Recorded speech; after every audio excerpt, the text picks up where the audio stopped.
Quando nós lemos alguma coisa dos textos do Evangelho, nós estamos diante da maior informação que o planeta Terra pode receber por enquanto. Provavelmente nos próximos milênios, esta será a maior informação que vai chegar até nós. Provavelmente teremos muitos estudos que vão paralelos, mas a base será sempre o Evangelho de Jesus. Por quê? Porque vem das regiões cósmicas mais profundas, como Jesus é um ser extremamente profundo. Então, quando ele veio até nós, a proposta dele era exatamente essa: trazer para o plano físico todas as informações que ele, lá nos núcleos superiores onde ele reside, são vigentes.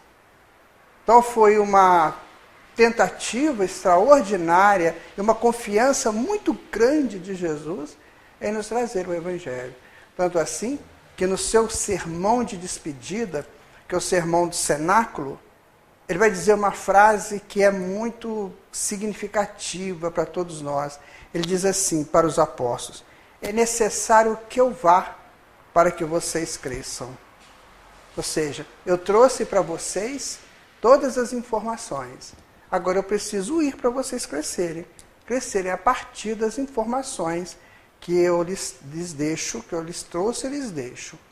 Diz Emmanuel que essa região, esse selecionado de espíritos crísticos que regem o sistema solar, porque cada planeta tem o seu Cristo, e tem o Cristo do sistema. Então ele diz que esse egrégio colégio de Cristos só se reuniu na Terra por 3 oportunidades. Se reuniu nas imediações da Terra por 3 oportunidades. A primeira foi quando delinearam como é que seria o planeta. A constituição do planeta a partir da bola ígnea, como diz ele mesmo, que desprende do Sol. Depois, no segundo momento, eles reúnem, alguns bilhões de anos depois, eles reúnem outra vez para ver como é que seria a vinda de Jesus aqui. Quer dizer, um daqueles Cristos, né, o que governa o planeta, viria ao plano físico. Então vamos ver o que ele vai deixar, qual que vai ser a estrutura dele. E agora, talvez mais recente, reuniram para ver a transição do planeta. Isso tudo segundo o Emmanuel. Então o que Jesus trouxe para nós é para a gente analisar muito. Esse texto aí, bem-aventurados os puros de coração, nós vamos encontrar no Evangelho de Mateus, no capítulo 5, versículo 8. Faz parte daquelas bem-aventuranças. Olha, se ele trouxe tudo para nós como ensinamentos cósmicos, então nós temos que analisar isso aí a partir de uma profundidade. Porque senão fica muito bonitinho eu falar assim: ah, bem-aventurados os puros de coração. Mas que coração que é esse? Mas onde fica esse coração? A pergunta é essa. Sim, mas onde fica? Sabe por quê? A pesquisa tem que ser bem explícita. Onde fica? Porque a gente tem a mania de botar a mão aqui no coração, não tem? Mas esse coração aqui é físico. Esse aqui só bombeia sangue. Não pode ser esse coração. Aí você põe a mão na mente, você acha que a mente é aqui, né? Também não é. Porque aqui é o plexo frontal. Então a pesquisa tem que partir disso aí. O que é esse coração que Jesus falava? Ou que Jesus falou? E o nosso estudo de hoje é para tentar entender que coração que é esse. Que aí depois vai ficar mais fácil da gente perceber essa mensagem dos bem-aventurados, os puros de coração. Então vamos aqui. Vamos analisar a frase, palavra por palavra, né? Então ele coloca que felizes, né? Bem-aventurados significa felizes, na tradução que chega para nós. Puros, que é sem mistura, alteração ou modificação.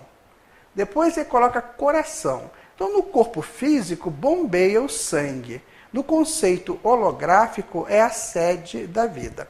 nós trabalhamos com os conceitos holográficos. O que é a holografia? É quando você pega a mínima parte de um todo e na mínima parte contém o todo. Vou dar um exemplo. Você tem um universo que nós moramos nele. No planeta Terra, que é uma coisinha desse tamanhozinho, tem toda a estrutura do universo. Holografia é isso. É que no pedaço, se você pega uma maçã, por exemplo, e pega uma casquinha dela e analisa, você tem toda a maçã ali. Então, isso é holografia. Então, ele coloca que no corpo físico bombeia o sangue.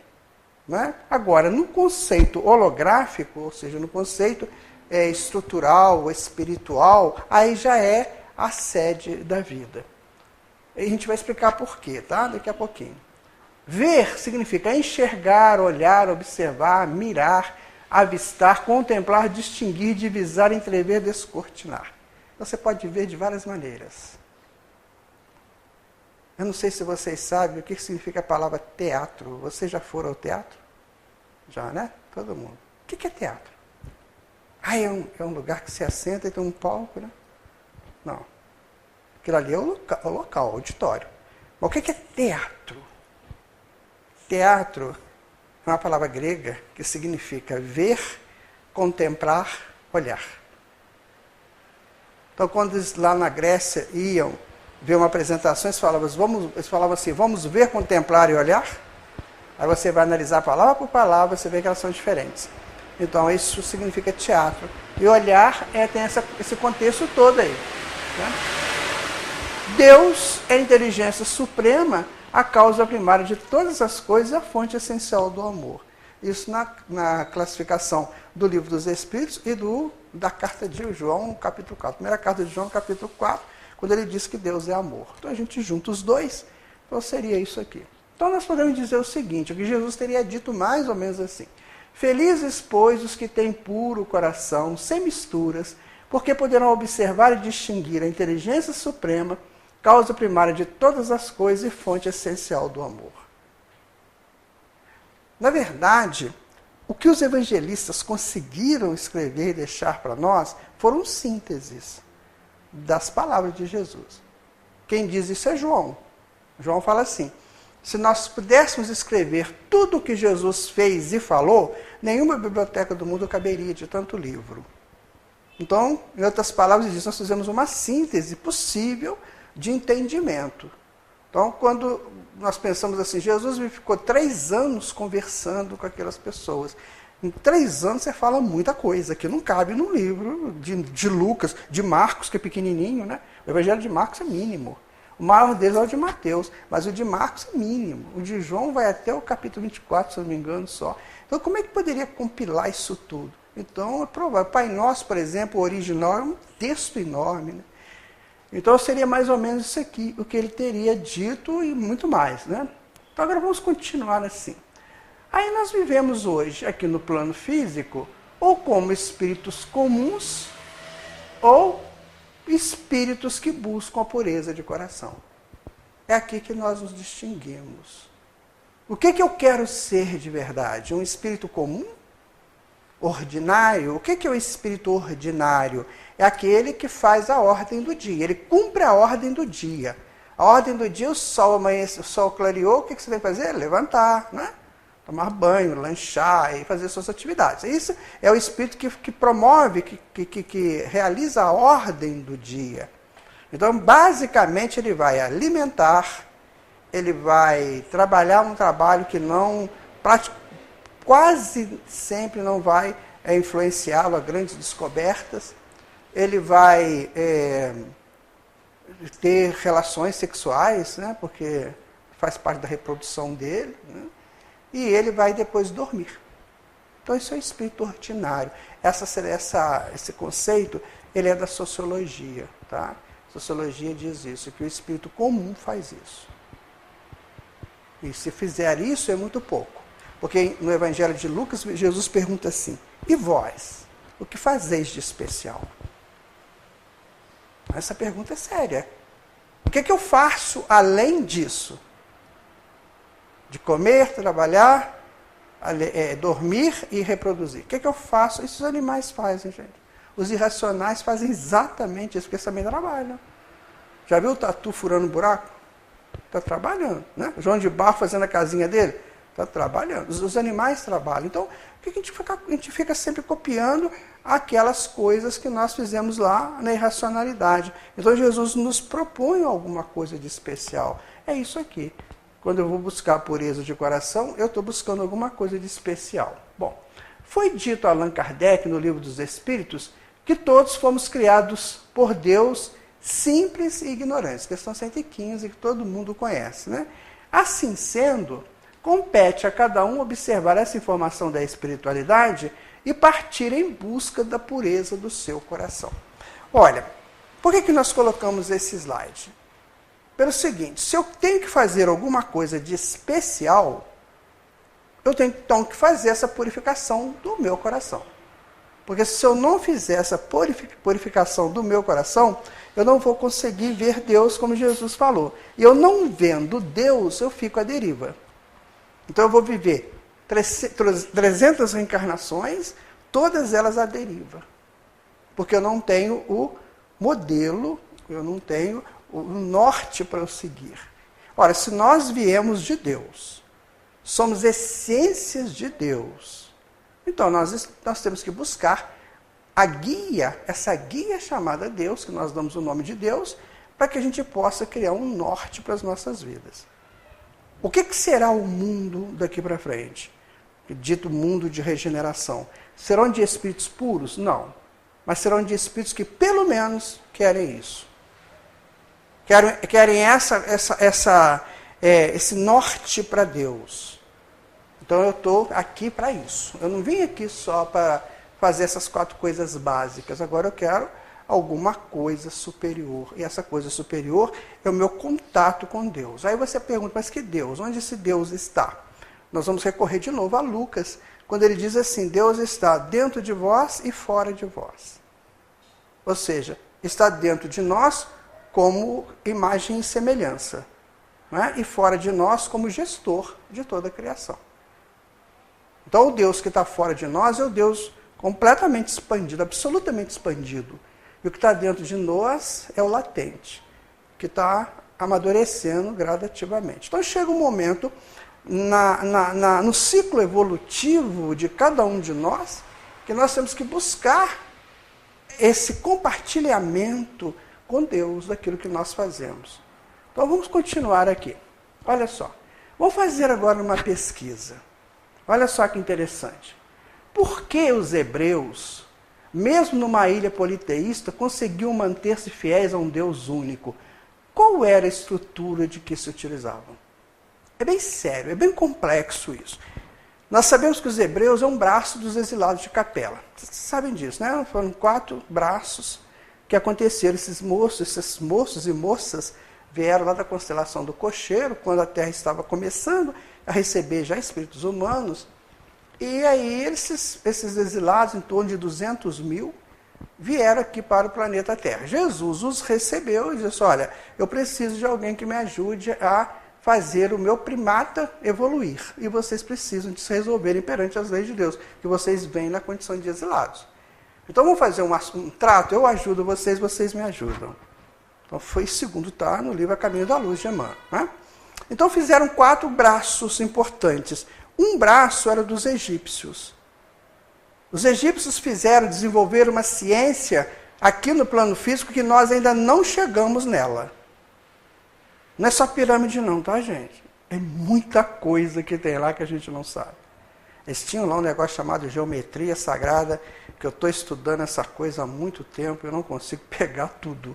É muito complexo. Então, você estuda Hermes Trismegisto, por exemplo, que foi um dos grandes iniciados dele lá, ele fala coisas assim que você tem que... Meu Deus do céu, como é que eu vou entender isso? E a física quântica está começando a desenvolver esses conhecimentos para nós agora.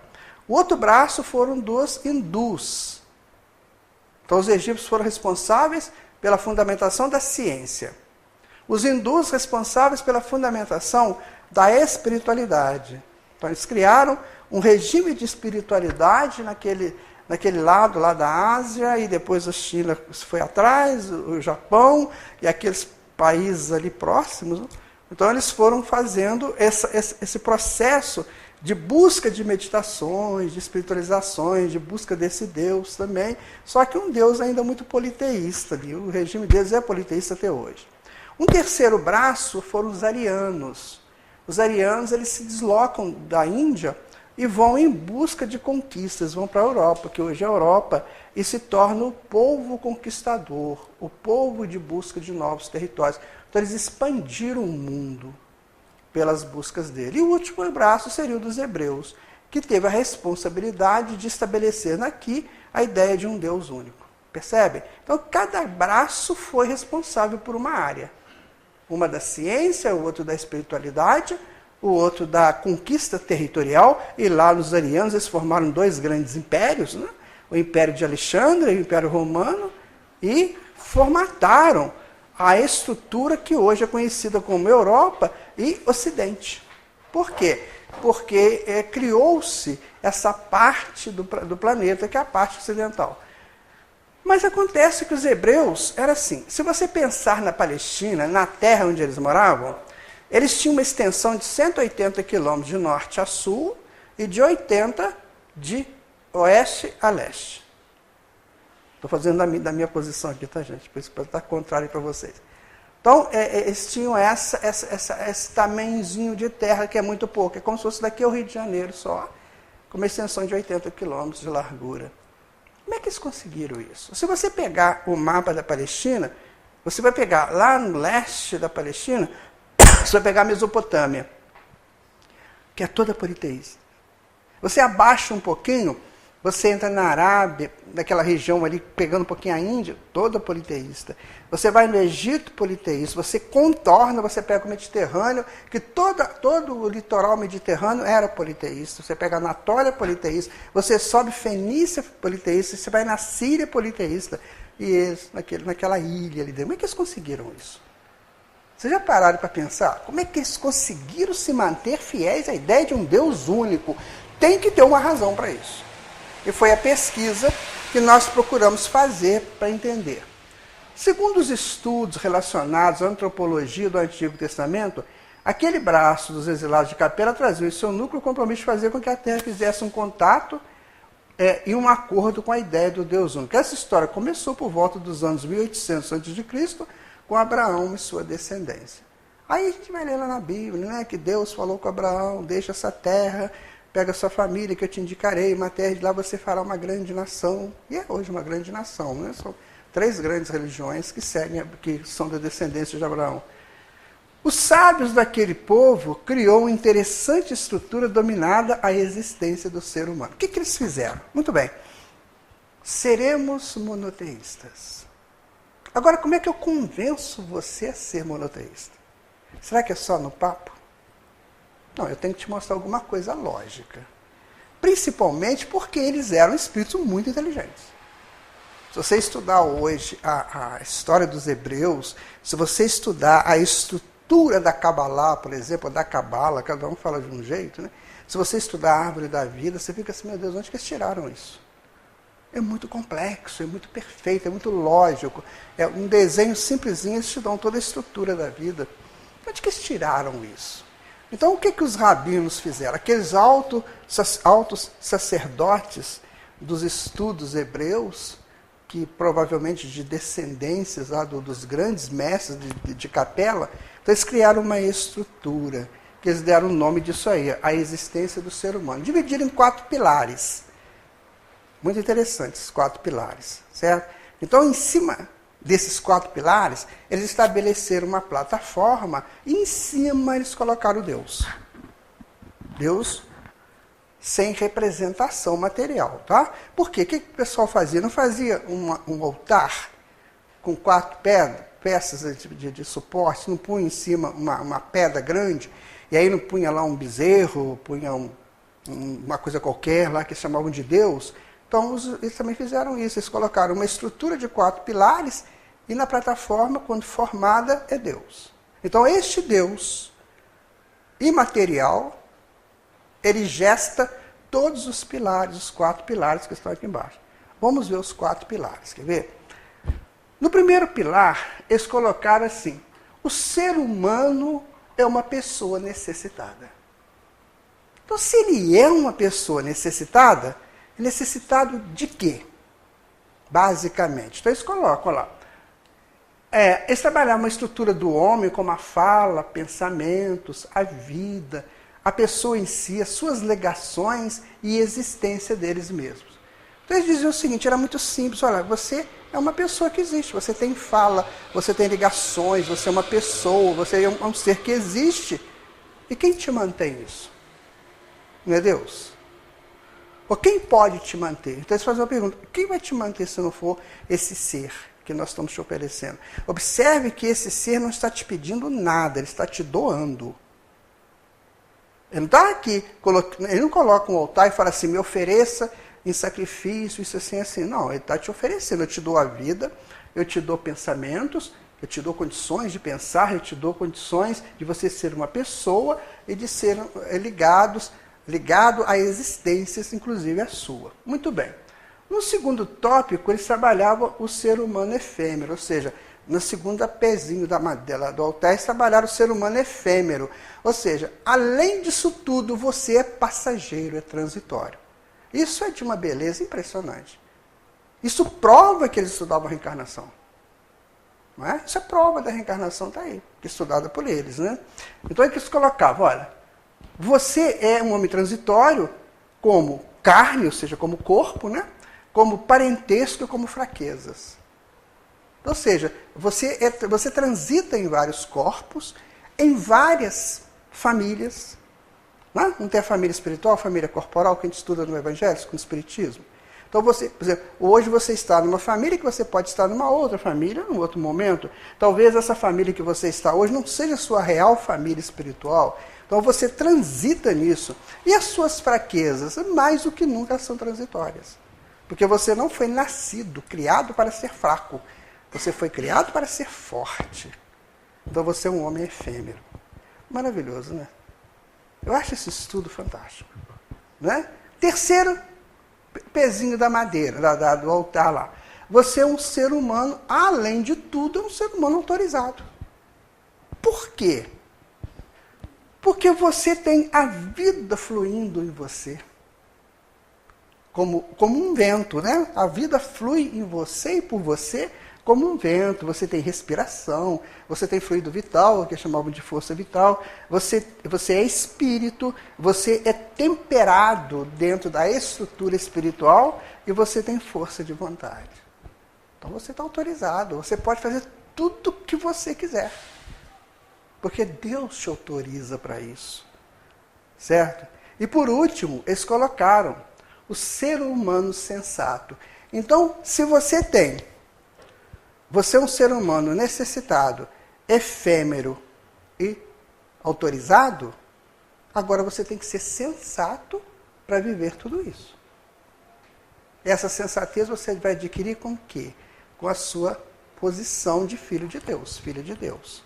Então eles trabalhavam essa estrutura do Deus único aí, trazendo você para a reflexão. Não é fazendo um sermão. Olha, existe um Deus único, muito embora eles digam que existam vários deuses, mas nós aqui só vamos acreditar que isso é dogma. Não, eles colocavam a pessoa frente a frente a uma realidade. Isso se estudava nas sinagogas com crianças. As crianças cantavam isso o tempo todo para decorar. As mandalas não, os mantras, nada mais são do que cânticos para você melhor identificar, né? Você, por exemplo, tem músicas que a gente canta que a gente nunca mais esquece, né?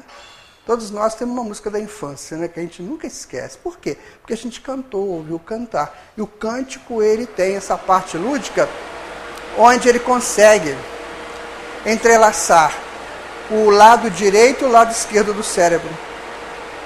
Então a música está sempre ligada a uma poesia. E a poesia, ela faz esse lançamento. Tanto assim que 80% da obra do Chico é poesia. Vocês sabiam disso? 80% dos livros do Chico Xavier são poesias. Por quê?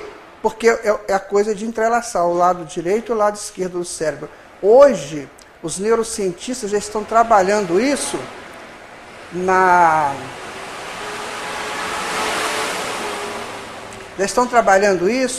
na ajuda de minorar os danos do Alzheimer. Sabiam disso? Estão trabalhando poesia para minorar os danos. Já estou aconselhando a família a ler poemas. Se a pessoa ainda tem condições, ela ler poemas, porque faz a intercomunicação do lado direito, né, com o lado esquerdo do cérebro. E isso fixa na gente. Então, por isso que 80% da obra do Chico é poesia. Certo? Muito bem. O que é o homem sensato? Neste item, eles trabalhavam a estrutura do coração do homem. Aí chegamos onde a gente queria. Agora chegamos no ponto nevrálgico, né? Provavelmente, daí Jesus ter utilizado a expressão bem-aventurados puros de coração. Então, o homem sensato era aquele que trabalhava bem o seu coração. Mas ainda não responde para a gente o que é o coração, né? Então, vamos tentar resolver isso aqui. A palavra mais importante do Antigo Testamento, minha gente, é coração. Vocês querem ver? Aqui, olha. Ela ocorre 598 vezes no Antigo Testamento, 252 vezes no aramaico, que era a língua falada por Jesus. É muita repetição, tem alguma coisa forte em cima disso, para chamar aquelas pessoas para serem sensatos, né? Então vamos ver em Samuel, o primeiro livro de Samuel, no capítulo 25, 37. Ele vai dizer o seguinte, ó: o seu coração morreu no seu interior, e ele se tornou pedra. Cerca de 10 dias depois, Yahvé feriu a Nabal, de modo que ele morreu. Morreu porque o coração virou pedra? Será que é o coração físico que virou pedra, mas ele era mau? Porque a pessoa é mau, o coração não vira pedra, não? Vocês já viram? A pessoa mau, o coração vira pedra. Costuma ficar aí até muito tempo fazendo maldade, né? Não vira pedra. E quem que era esse Nabal? Nabal era um indivíduo que era muito rico. Ele tinha 3.000 ovelhas e 1.000 cabras. Isso aí antigamente era um conceito de fortuna, certo? Bom, vou continuar aqui, olha. Em Jeremias, que é um profeta, K4,19, ele vai dizer o seguinte, olha: minhas entranhas, estou a contorcer-me, paredes do meu coração. Meu coração se convulsiona, não posso me conter. Lá vai ele de novo falando em coração. Que coração que é esse? Depois, Salmo 25, 17. Desfazes as aflições do meu coração, conduze-me para fora das minhas angústias. De novo, né? E Provérbios: um coração alegre favorece a saúde, enquanto que um ânimo abatido consome o corpo. Muito bem. Batata quente na nossa mão, né? Você lê essas coisas aí, você fala, mas que coração que é esse? Eles chamavam isso de lebeb, né? Lá eles falavam assim, lebeb é coração. Então leb, numa forma mais reduzida, chamavam de leb, a expressão em hebraico. Muito bem. Então uma pergunta, né? Qual é a estrutura desse coração, do qual tanto falavam que Jesus, nascido no meio judeu, também se referiu? Como é que é a estrutura desse coração? Aí nós vamos buscar de novo no Antropologia do Antigo Testamento. Existe um livro muito interessante, é um livro para pesquisador, sabe, porque ele é muito técnico. Aí, se a pessoa que se gostar de pesquisas, né, ele é bem interessante, porque ele trabalha e dá informações muito profundas sobre a vida dos hebreus. A vida, sim, não é só a história dos hebreus, é a antropologia mesmo, eles estudam o homem hebreu. Muito bem, então, o que eles fazem? O coração segundo os hebreus, é isso aí. Aqui está o homem, certo? Ou a mulher, tá? Eu coloquei essa figura que eu nem sei se é uma mulher, né? E o coração gira em torno dele. Então o coração não está aqui e não está aqui. Ele gira em torno de nós. Ele faz esse, que a gente costuma chamar de aura, né? A aura é uma expressão da mente do coração. Então, você não fala que a sua mente está aqui.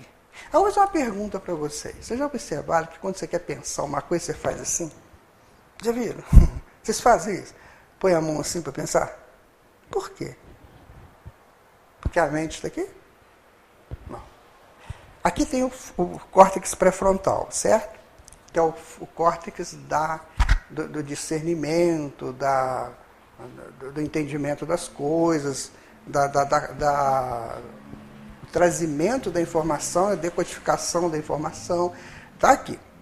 E aqui, mais ou menos nessa área, tem um chakra, um centro de forças, chamado chakra frontal.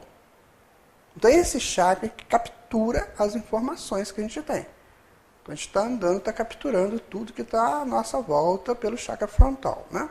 E aqui nós temos na mão um chakra secundário chamado chakra palmar. Então, quando a gente faz assim, a gente une o chakra palmar com o chakra frontal. Um revitaliza o outro e fortalece para você chegar a uma conclusão. Entendeu? Por isso que a gente faz assim com a mão. Para a gente unir esses dois chakras. Porque tem os chakras secundários, né? São 56 chakras. 7 são principais. Os restantes são secundários. Muito bem, então aqui está o coração. Segundo a conceituação dos hebreus.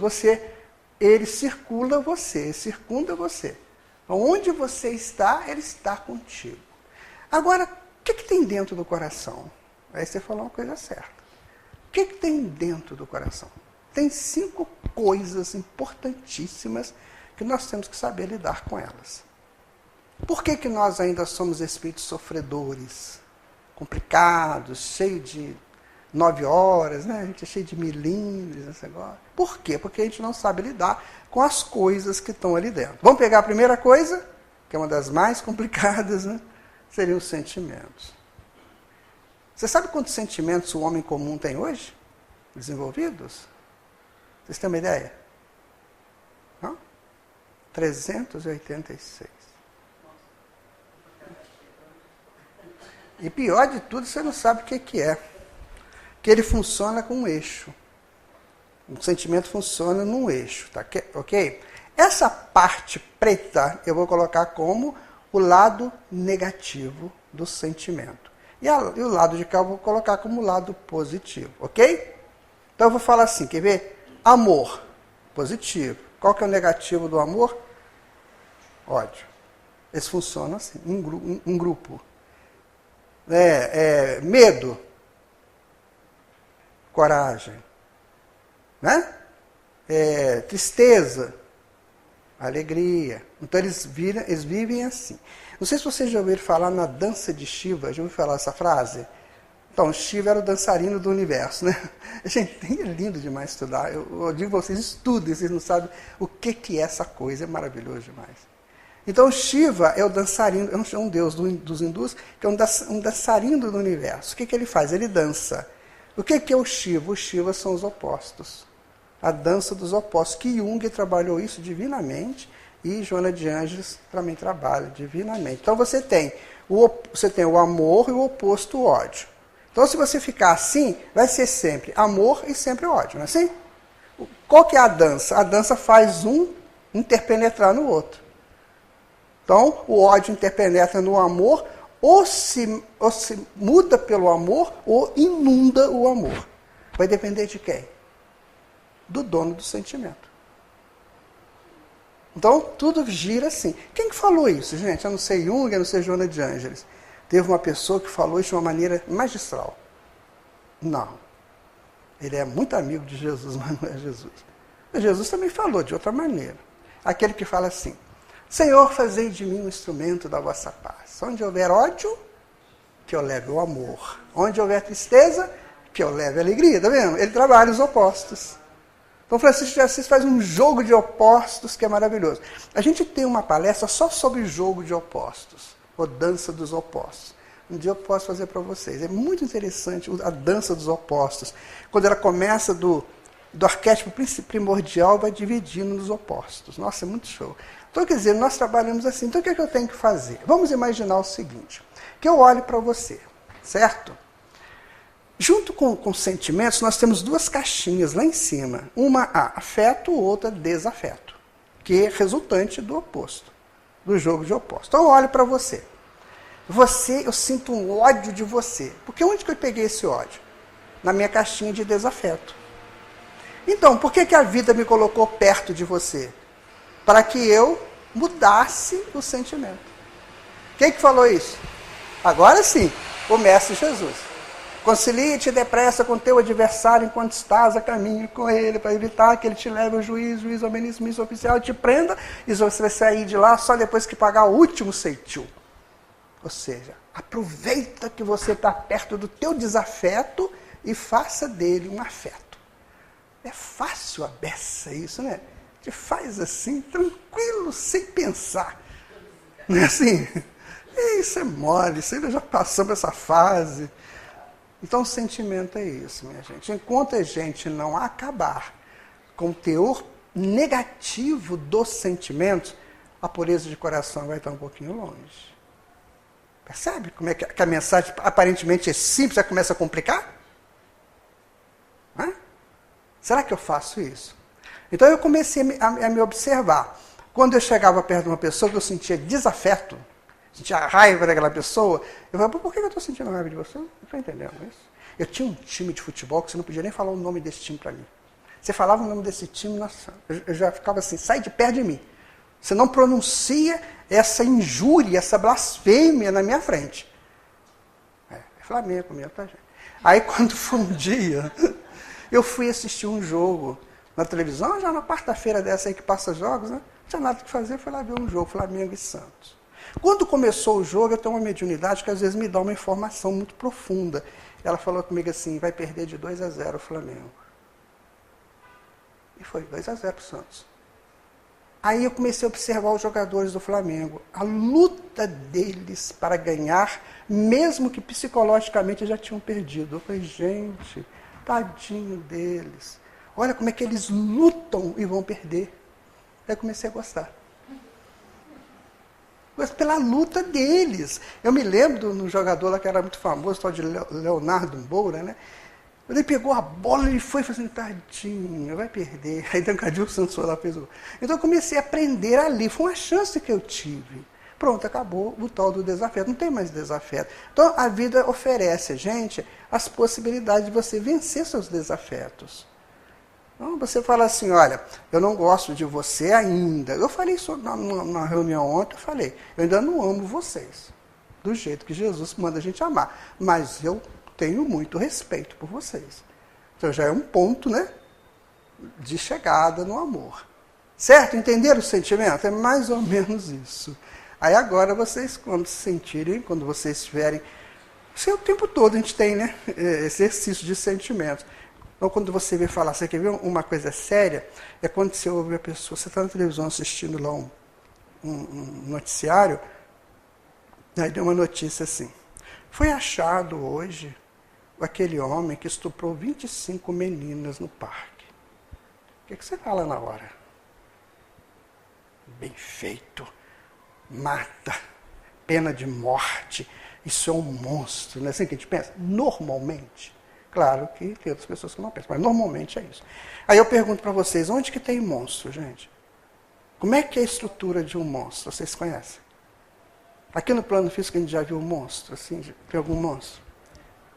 Como é que eu chamo ele de monstro? Onde que eu tiro essa imagem de monstro? De onde que eu tiro? Eu sou o monstro. Isso é sério. Quando eu chamo alguém de ladrão, eu sou ladrão. Por isso que eu identifiquei nele o ladrão, senão eu não identificaria. Quando Jesus estava caminhando na estrada com os apóstolos, tinha um cachorro morto já de alguns dias, né? Cheirando mal, decomposição. Os apóstolos passaram igual a gente passa, cheio de coisinha, né? Aí Jesus chega, abaixa assim até o cachorro, olha, fica ali olhando, sem proteção nenhuma no nariz. Né? Imagina o nariz de Jesus, a sensibilidade dele, né? Olhando, depois ele levantou e falou assim, olha, que belos dentes tem esse cão. Vocês conhecem isso, né? Então, é a diferença, né? Bom, vamos continuar. Outra coisa que tem lá no coração é o desejo. Isso também é muito fácil de controlar, né? A gente só deseja coisas boas. Os desejos nossos são assim fantásticos, alto nível, né? A gente não deseja que ninguém quebra a perna, a gente não deseja que o outro sofra, a gente não deseja que Deus ajude o meu filho a passar no vestibular, né? Problema do outro filho, problema dele, sem saber que o outro filho também é filho de Deus, né? A gente quer uma vaga e eu peço a Deus, meu Deus, eu preciso, me ajuda para ganhar essa vaga, mas o outro também merece a vaga. Então os nossos desejos são muito complicados. A gente tem que aprender a ponderar os nossos desejos. Porque uma vez desejado, pode ser que cumpra. E aí? E se depois eu não gostar daquilo? Você quer ver uma experiência bem simples, que eu acho que aqui ninguém faz isso não, mas eu conheço gente que faz, sabe? É quando você vai no shopping e você vê uma coisa que enche o teu olho. Né? Aí as senhoras gostam muito de bolsa, né? Sim, bolsas, sandálias, vestidos. Homem já é outras coisas, é tênis. Muito bem. Aí você chega lá, você olha e você fala assim, eu não preciso disso, mas eu vou comprar. Aí você compra, né? Chega em casa, quando você põe aquela roupa, nossa, coisa horrível, eu não sabia que era tão feia assim não, e nunca mais usa. Gente, eu já fiz isso.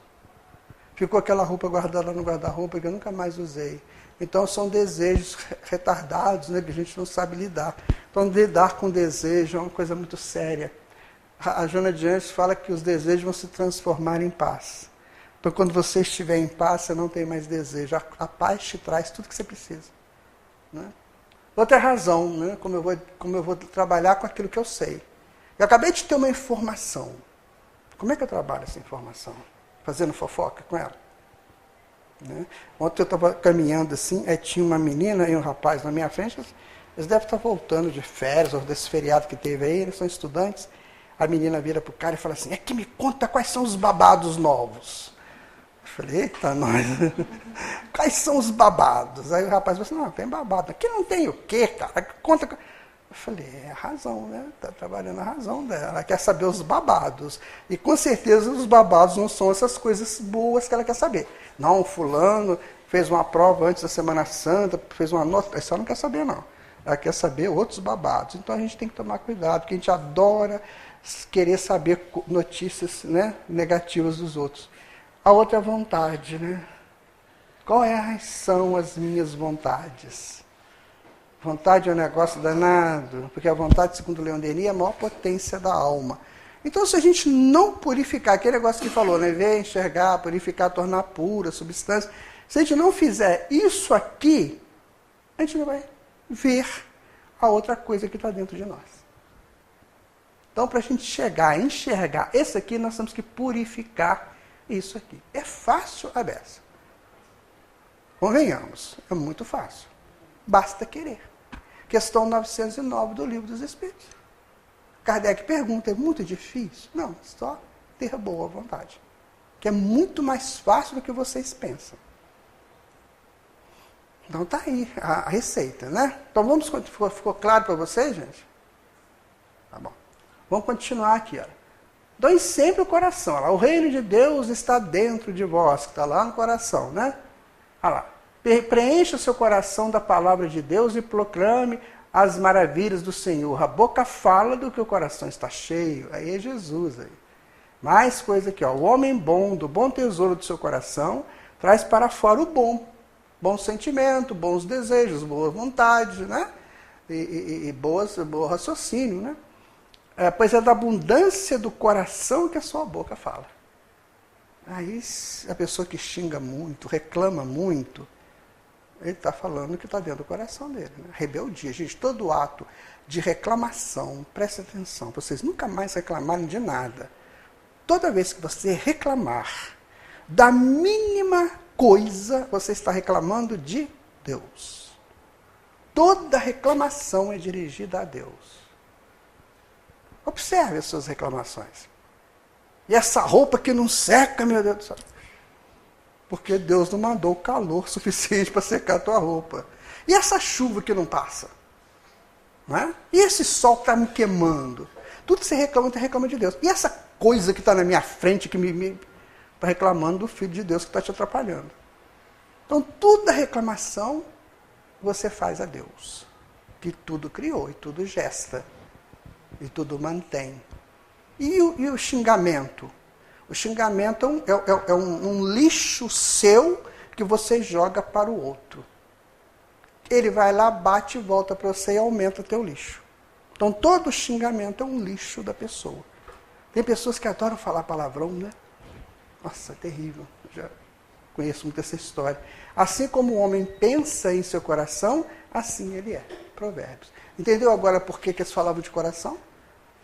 Porque ele é a mola mestra de tudo, é o coração.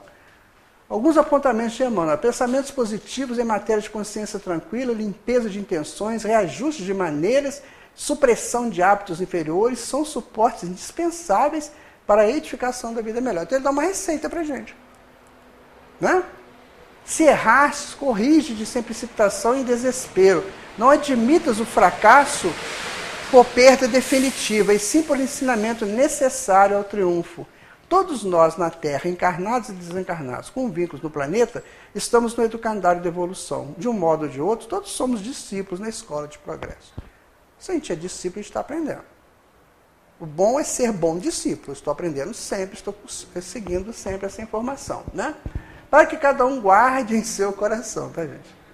Se me amais, guardais o meu mandamento, que eu vou enviar um consolador. É isso que nós temos aqui. Essa casa, que é uma casa de estudos da doutrina espírita, que vai nos ensinar a purificar os nossos corações, certo? Então, o clamor do homem consciente seria isso aqui, ó. Alarga as estreitezas do meu coração. Está em Salmo, né, 25, 17, que é isso, a letrinha aqui, que é bem interessante ler isso aqui, né? Bem legal. Muito bem. Como Kardec abordou esse tema? Então, Kardec colocou no capítulo 8 do livro do Evangelho segundo o Espiritismo, né? Então, ele coloca lá, na estrutura ele fala, simplicidade e pureza de coração. A pureza de coração é inseparável da simplicidade e da humildade. Ou seja, sem humildade a gente não purifica sentimento, nem desejo, nem vontade, nem razão. Palavras do Kardec, né? Pecado por pensamento, adultério. A verdadeira pureza não está somente nos atos, está no pensamento. Porquanto aquele que tem puro coração nem sequer pensa no mal. Porque a gente, quando pensa em adultério, a gente pensa em adultério de namorados, marido, mulher, né? Não, adultério está em eu adulterar qualquer coisa com o meu pensamento errado. Eu chego aqui nessa casa, uma casa tão bonita, e eu falo assim, nossa, coisa horrível. Isso é adultério. Toda vez que eu adultero alguma substância, adultero alguma circunstância, é considerado também um erro muito grave, né? Verdadeira pureza. À medida que avança na vida espiritual, a alma que enveredou pelo mau caminho se esclarece e despoja, pouco a pouco, das suas, em virtude do seu livre-arbítrio. Então a gente tem um caminho para seguir. Isso é bem alentador, né? Então, à medida que a gente vai crescendo, vai aprendendo, a gente vai mudando, vai melhorando. Né? Agora, ainda tem mais. Cara. Mãos não lavadas. Como se fosse muito mais fácil praticar atos exteriores do que se reformar moralmente, lavar as mãos do que expurgar o coração, iludiriam-se a si próprios os homens. Então, é muito fácil eu tomar um banho, ficar bem cheirosinho, bem arrumadinho, bem lindinho, né? E chegar numa sociedade me colocando de uma maneira muito, assim, super, né? Nossa, olha quem chegou, olha que está linda, está lindo. Mas e o coraçãozinho, como é que está? Na hora de começar a conversar ali, o que é que vai sair? Tem gente que fala assim, no meio de homem isso é muito comum, né? A pessoa fala assim, ela é bonitinha, mas não deixa ela abrir a boca, não. Vocês já ouviram isso? Ela é muito bonitinha, mas não conversa com ela, não deixa só a beleza do jeito que está. Porque se abrir a boca vai ficar horrível. Porque só fala bobagem. Né? Assim também ele, né? Ele é muito bonito, ele é bem lindo, mas não deixa ele abrir a boca, não. Porque se ele abrir a boca, você sai espantado. Então é isso que Jesus falou para a gente não fazer, né? Escândalos, no sentido vulgar, escândalo se diz de toda ação que de modo ostensivo vá ao encontro da moral ou decoro. O escândalo não está na ação em si mesma, na repercussão que possa ter. Então qualquer coisa que faz uma repercussão muito grande é um escândalo. Eu não posso ser o motivo desse escândalo, porque Jesus não falou, né? Ai de quem foi escandalizado. Ele fala, ai de quem escandalizou. Não é? E se vossa mão é motivo de escândalo, cortai-a. Não é para cortar a mão, né? É cortar uma ação, porque mão pressupõe possibilidade de ações. Né? Então você vai cortar uma ação se ela for fazer com que esta ação você seja motivo de escândalo. Então isso aí são ideias para se purificar o coração. E tem dos espíritos, né? Deixai que venham minhas criancinhas, porque elas são profundas em sua simplicidade. Né? Então não era só para criança, mas também a das almas que gravitam em regiões inferiores, onde o infortúnio desconhece a esperança. É um espírito protetor. Então, é você buscar a simplicidade das coisas. Tanto da criança, que até os 8, 9 anos, a criança está fechada, a estrutura do cérebro dela, as redes neurais, ainda não estão expandidas. Isso só vai acontecer lá para o 20º aniversário.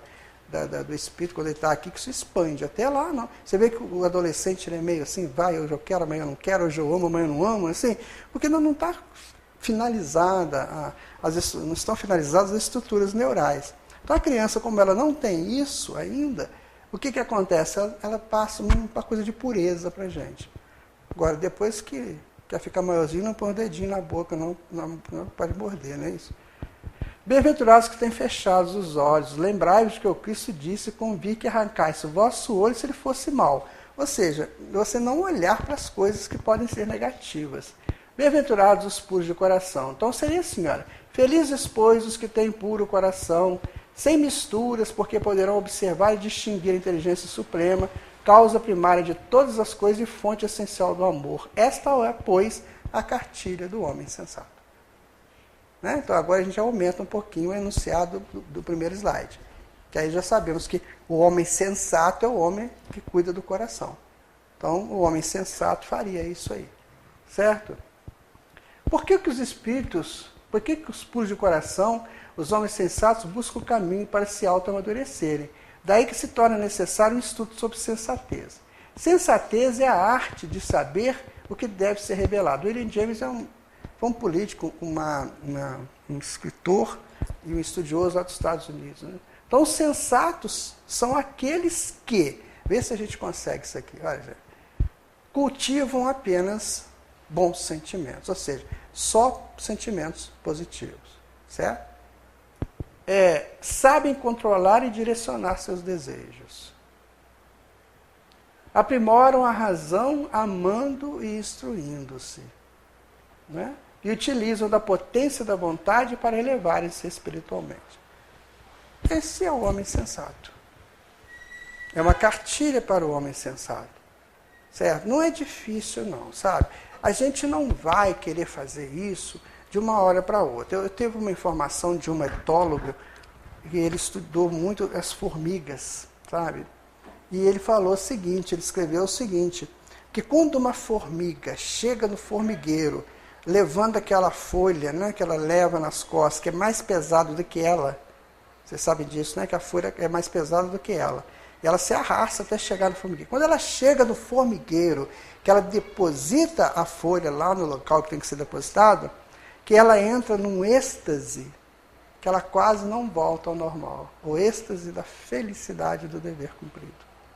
Formiguinha, aquelas coisinhas. Imagina que se a gente fizer isso aí, a gente pode entrar nesse êxtase também, né? Muito bem.